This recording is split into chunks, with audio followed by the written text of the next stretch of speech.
in life. One is to get everybody to meditate, and the second one is to teach everybody the I Ching. So the I Ching is an incredible form of divination, and I've got a wonderful slideshow I'm going to share with you. Can you hear me okay? Kendara, can I just pause you for 1 second? Yes. I do want to let everybody know, because we don't always record. I am going to be recording the presentation part of Kendara's thing. So if you do not want to be, that recording will not be a public thing. That'll be a link only thing. But just keep that in mind. So you can change your name or turn off your camera if you want to. But again, it's not public and it's not going to be streamed anywhere. But I just want to give everyone a heads up, just because that's fun. So sorry about that. Let me pass. No, gosh, no, not at all. And when the questions start, I'll turn off the recording. So I'm okay to share now, right? The screen. Absolutely. I'm going to stop. Okay. So I'm going to tell you a little bit how I got into it, and then I'm going to give you an awesome slideshow, which Chris, who's here today, made. Mine would have been stick figures. Anyway, when I was about 37, I was working at a metaphysical bookstore or psychic center called Crystal Light. No relation to the soft drink. And one of the other readers there, a man named Michael Martin, kept talking about Howard. And Howard turned out to be Howard Bathand, who was a medicine man and shaman on Lakota, on Rosebud. And that's a big reservation in South Dakota, like I said. And once a month, Howard would come to Denver, and he and Michael would go out to dinner and learn the I Ching. And Howard said, when he met me, he took my hands in both of his and said, "You're very intuitive. You need to know how to use it. I teach." And once a month for 9 months, Michael and I would go out to dinner with Howard, and then we'd study the I Ching. Just scratched the surface. About 15 years later, he was speaking at Mile High, which is this huge church in Lakewood where they have incredible speakers. And someone asked if I wanted to go. They said, "We know he was your teacher." And I went, and this man who I'd not seen in 15 years turned and said, "It's good to see you. That being said, you are in for a treat with this slideshow." And so we're going to start. Can everybody see the slideshow? Can anybody?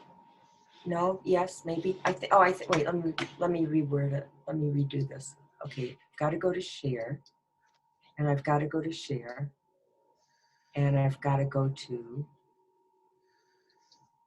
can you see it now? Sounds like a Verizon ad. Okay, so this is come learn about the I Ching, presented by Kendara Laurel, intuitive counselor and teacher of metaphysics. The I Ching is over 3,000 years old, and it's an absolutely wonderful way to connect with your highest self and get the answers you need. It really is almost like becoming your own psychic, and I'm so delighted to share this because I do tarot, which I love. I do other readings. With the cards, and again, I do like them, it's open to interpretation. You can't make the coins fall a certain way, and so that's why I can't even begin to tell you how accurate it is. Here's a very short history of a 5,000-year-old form of divination. The Chinese really came to see tossing coins as a way of putting questions to invisible higher power.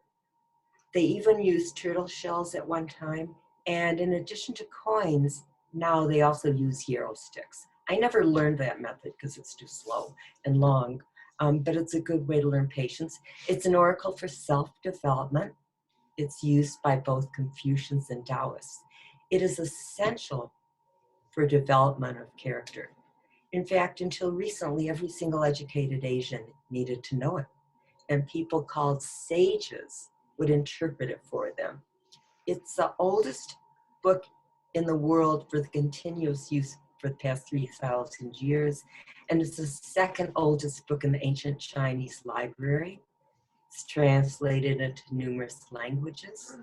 It was brought to West Germany in 1926 from China by Sir Richard Wilhelm, a German Protestant missionary who had lived in China for years. And he brought it to China, he brought it back to Germany in the way the Chinese used it.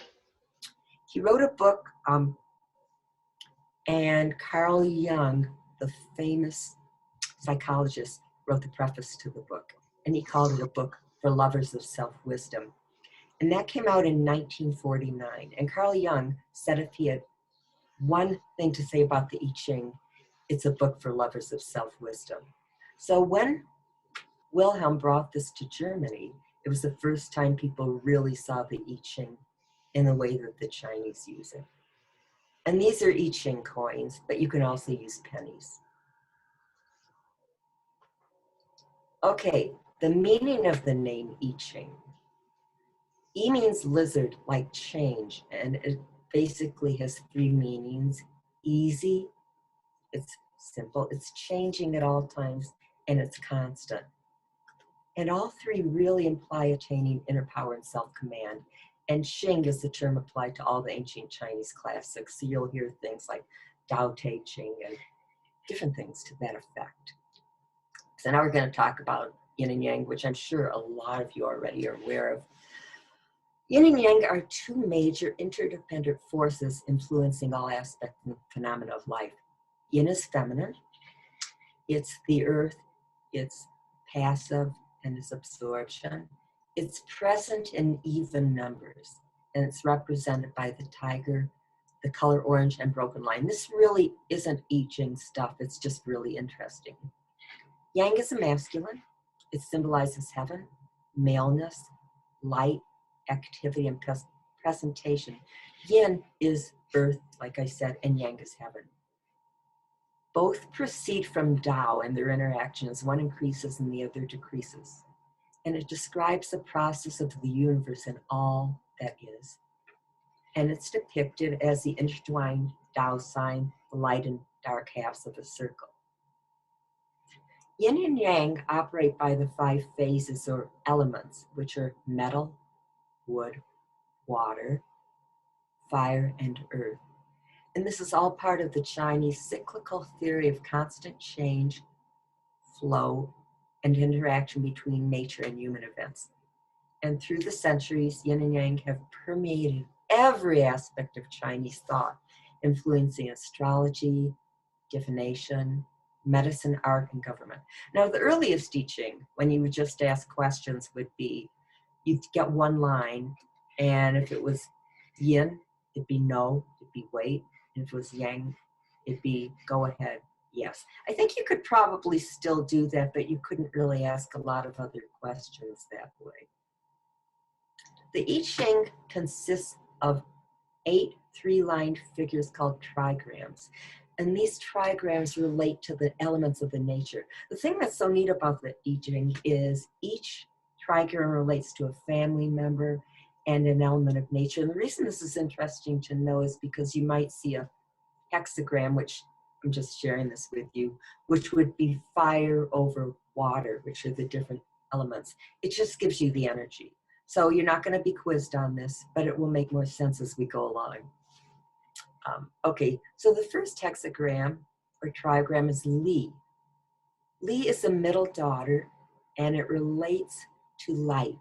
It's the element of light. The next one is Kyun. That's the mother. That's earth. It's receptive, and it is the mother of all the other trigrams. It symbolizes the soil, and it's ready to be made fertile by heaven. This one is Tui. It's the youngest daughter. It's associated with pleasure. It's a dilettante in a way. It basically is the youngest daughter of heaven and earth, and it's basically water, the light. Chen, trigram of heaven, is the father of all the other trigrams. It's Chen. And it's basically solid, and it symbolizes the ruler. Kan is the middle sun. It's water, it's the abysmal. The idea behind the Kan is when you don't know what to do, just let yourself go with the flow. The youngest sun is a mountain. It has the energy of keeping still.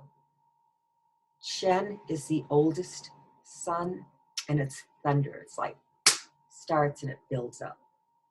And then Sun, which is the oldest daughter, is wind. And so these are just different elements. So you can see as you look at it, there are a lot of elements involved. So now we're going to talk about the traditional use of the I Ching, and we're going to go back with this. The I Ching, again, serves as a manual for self-development. The seeker is connecting with their higher self, and the sage is the voice through which the I Ching speaks. It's also the part that it's your higher self. It's really connecting with spirit. The I Ching can be used to resolve conflict. It can use the power of heaven to guide you, and it gives inner balance and attunes to inner truth. Now, the thing that's so cool is when I studied the I Ching, and I'm still studying, I'm a lifetime learner, they talked about enlightenment. And really, enlightenment just symbolizes lightening yourself of your fears. And I like that. It just makes it so much easier. The I Ching uses helpers. That's the energy which helps you create the insight needed to achieve change. And the idea of the I Ching is non-action. When you don't know what to do nothing. Just disengage and wait.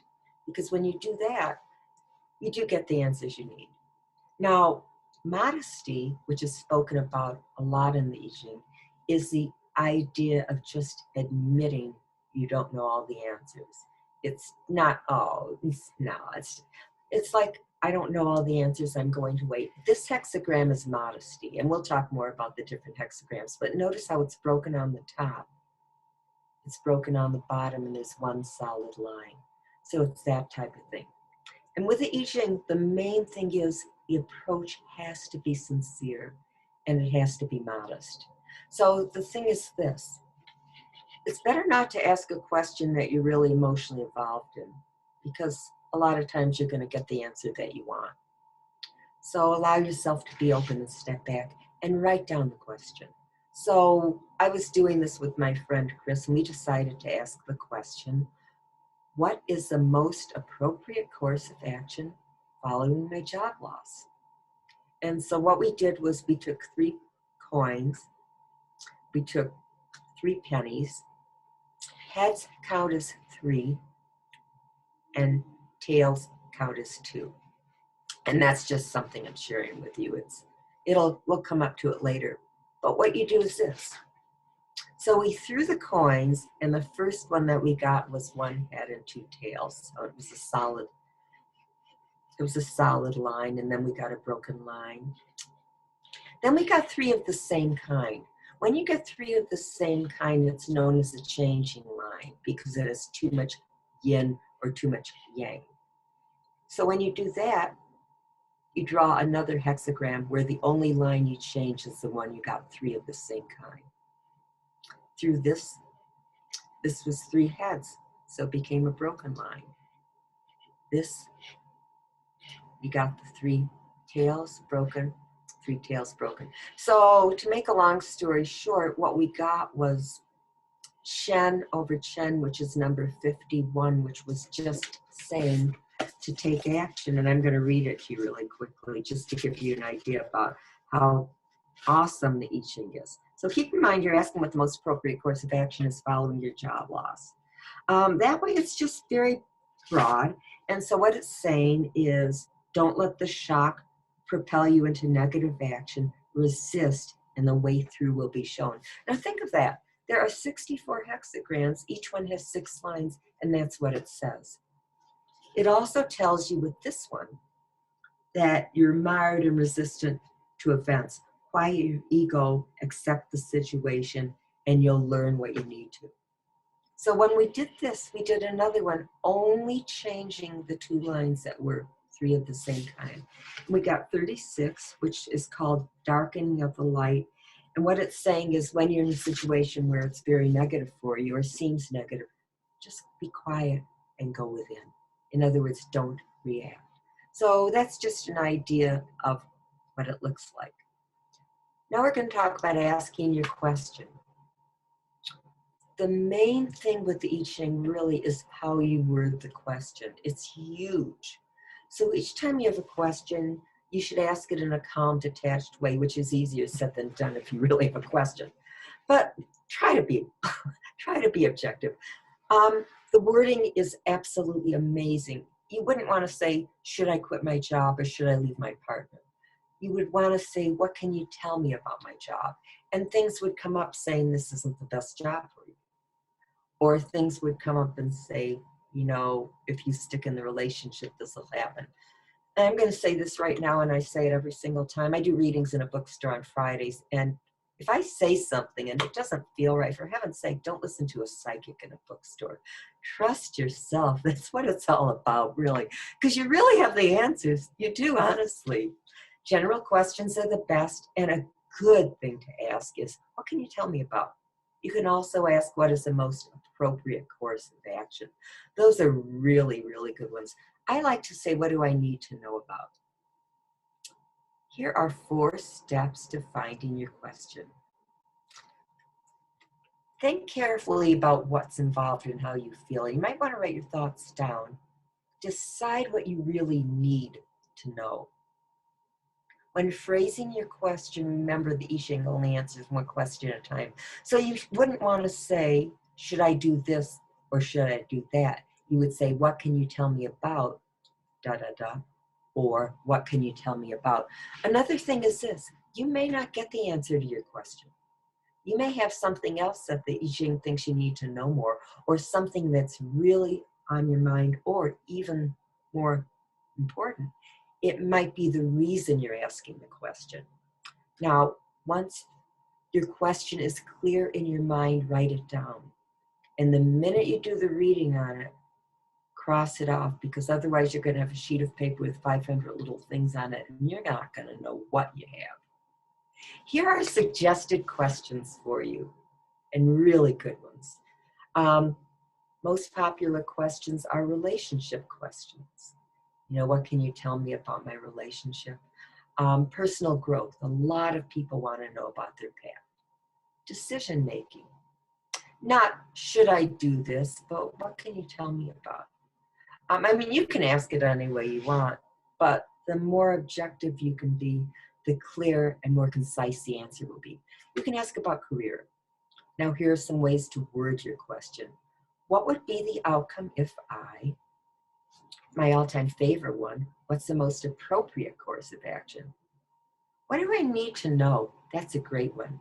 Notice not one of these questions asks what's going to happen. Now, the question might say, what will be the outcome if? But it's better to leave it open and broad. And now we get into interpreting your answer. A lot of it is based on individual experience. It's your intuition. This is an incredible way to increase your intuition. Be honest with yourself and have faith in your intuition. Really faith. Over here, we've got a really cool thing. People are using the coins, but they're also using yarrow sticks, which consist of, yarrow sticks are this type of stick. I think it's an herb. I'm obviously not doing justice to it. And next time I do a thing on the I Ching, I'll learn about it. But you take sticks and you throw them down, and then you pick one at a time and lay them in a certain way. It's supposed to be amazing and very meditative. Read what you receive as a straightforward answer. And you can go on and say, what more? I've been known to do more than one I Ching reading on the same question if it's not clear. Don't think it hasn't worked. You know, give it a little time, read it, think about it, and come back. A lot of times the answers come when you're ready. Could it be about something else? Absolutely. Absolutely. And again, let's say that you had a question about your job. You were thinking about your job and leaving it, but it really was based on the fact that you hated your boss. You might not get a thing about your job. You might get an answer on relationships and based on your relationship with your boss. So just ideas. Here is a suggested reading list. These are incredible books. There's in the handouts that I sent you to copy if you wanted to, this is in there also.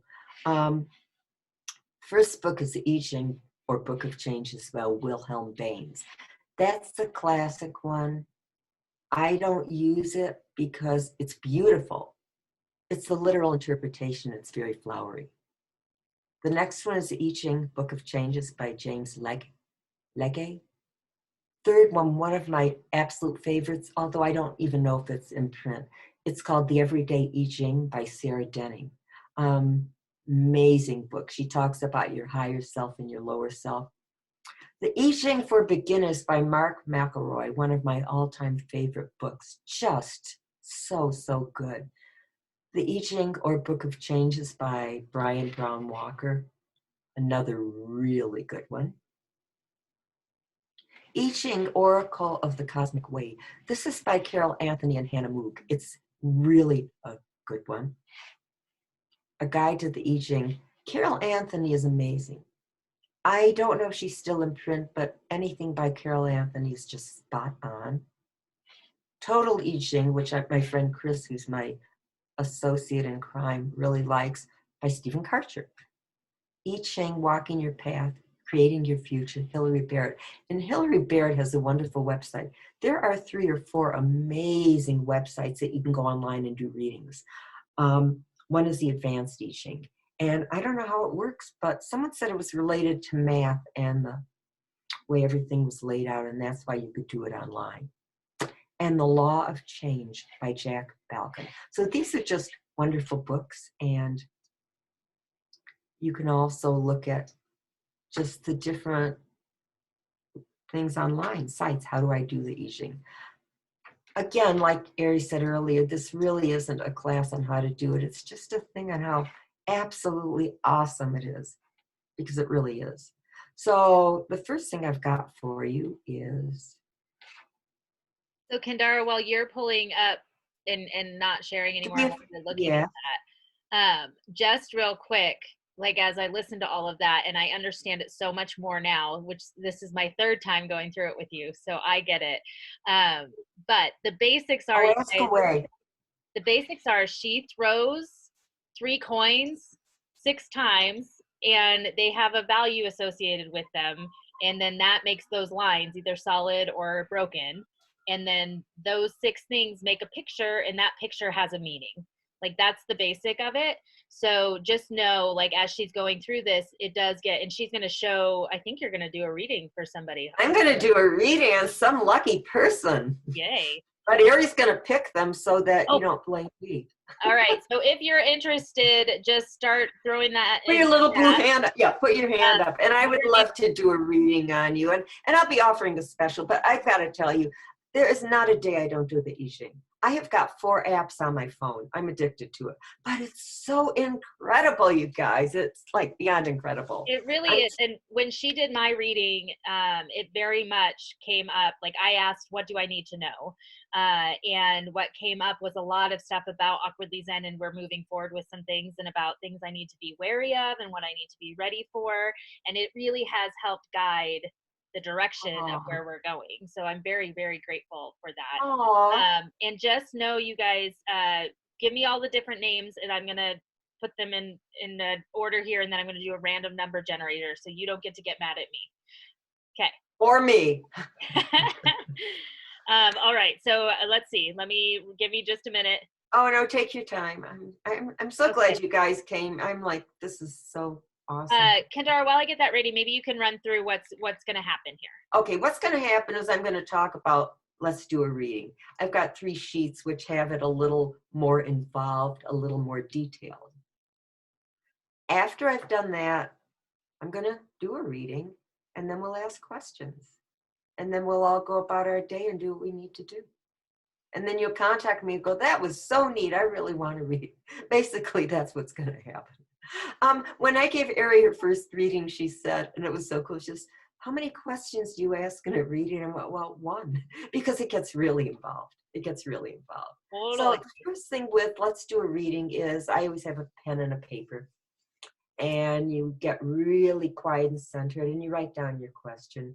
And I know it's like running around a barn and not thinking of the fox behind you. You're supposed to be detached. So you're as detached and calm as you can be.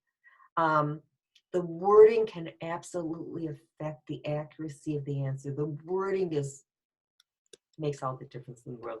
If you ask it wrong, it's not going to kill your reading. But if you ask it in a more objective way, it's better. General questions are often the best. Again, we said it earlier, a good way to ask a question is, what can you tell me about And you can also say, what's the most appropriate course of action? I've got a situation right now which involves legal. It's not serious, but it's, something I'm concerned about.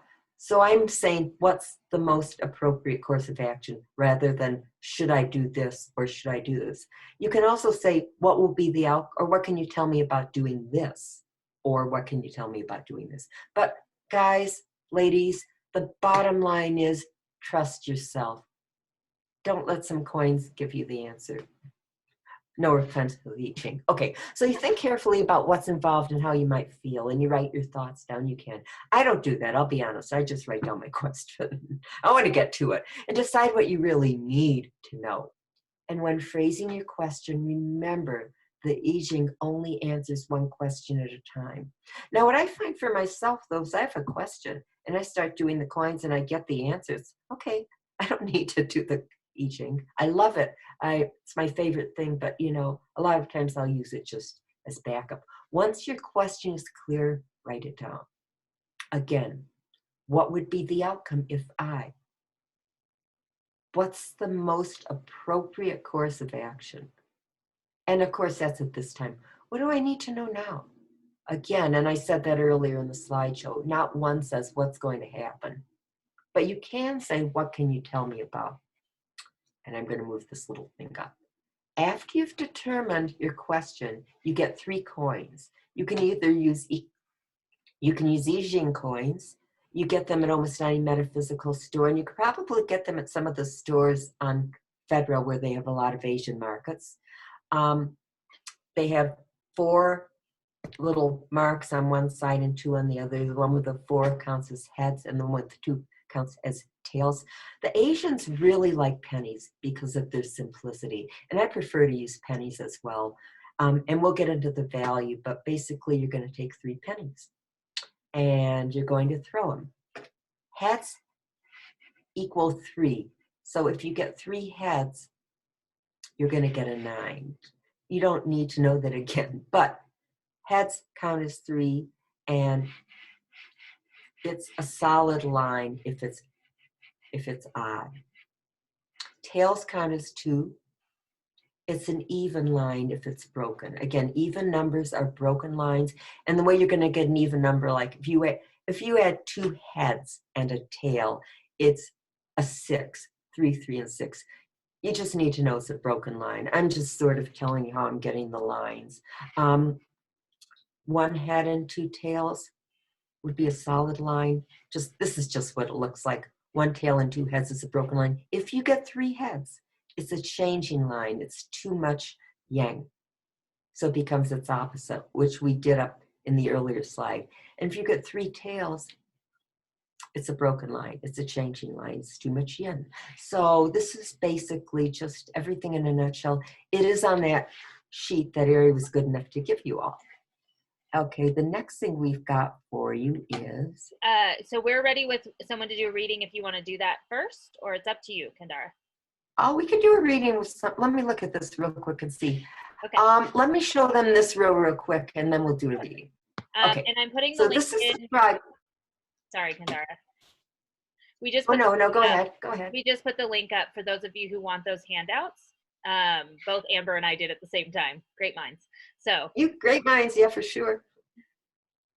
Okay, so basically what we're going to do, and I will show you this when we're doing it. This just gives you a little more information on the trigrams, which we had earlier. This is the coolest thing in the world. This is called the gua. This is how you're going to get your answer. This is, and I'll show you how I'm doing it as we get it. This is the I Ching chart. I've got a giant one behind me. I should take the camera on that, but this way you'll see how we get it. Okay, who's the lucky recipient, Ari, of the I Ching reading? It's gonna be Ethan. Oh, I'm sorry. I'm supposed to be objective. Oh, that's nice. You, but Ethan, I love Ethan. I like you all, though. Ethan's just wonderful. Okay, Ethan. Where's Ethan? Hi, Ethan. Hi. What's Ethan's question? I'm so glad you won. So my question would be, what's the most appropriate action in regards to my love life. I mean, I don't know how to phrase it. Oh, that's perfect. That's Okay. wonderful. He's asking about his love life. No, that's like, but notice he just said, what's the most appropriate one? I'm going to go ahead and pause the recording right now just because this is your personal reading. Unless Thank you're you. okay. And then someone help me remind to turn it back on if we get into teaching mode again. So what The best for yourself. I love I it for was yourself. I was wondering how you perceive that it's different from tarot or runes or other methods of divination, and how are its answers like different, and why do you like them so much? Those are great questions. I do the cards. You know, I like the tarot. I think the tarot is wonderful because people can see the picture there. And it's got specific meanings. Swords are strife, wands are change, pentacles are money, and cups are love. I absolutely love the tarot. But it's still, at least to some extent, open to the interpretation of the reader. I don't do the oracle. I love it. I just never learned to do it. Anything is equally good. The reason I love the I Ching is because you're trusting your higher self and you're absolutely, totally being given the answers. There's no way I would have been able to say to Ethan, you know, these are things that have been coming up for a while, or to Kaylin, if you push it. I mean, we might say something to the effect that you push it, but you're totally connecting with your higher self. And the way Wilhelm described the I Ching is it's a manual for self-development. So the reason I like it is you're really trusting yourself, and it's totally increasing your intuition. Does that answer your question? I love it because it really tells me what I need to know and not what I want to know. But again, the tarot is equally good. I know Ari does the cards. In fact, I get a reading tomorrow from her. But the thing is, any of them are good. You know, one size does not fit all. I love them all equally. And I would encourage those of you who are in situations where you can dip your toe in, if there's something about this that's ringing in your ear, even if you don't fully understand it, explore it more, because it helps so much on your path when you start exploring these things, because you find what works for you, and everybody is different with what speaks to them the most. And I will also say, if you start doing it, and then you go, oh my God, I'm lost. As long as you don't call me at 2 o'clock in the morning or 30 times a day, feel free to send me emails. I'm more than happy to. You can also text me, and that number is 72. Wait. I'm recording. Let me turn that off before you put your phone number.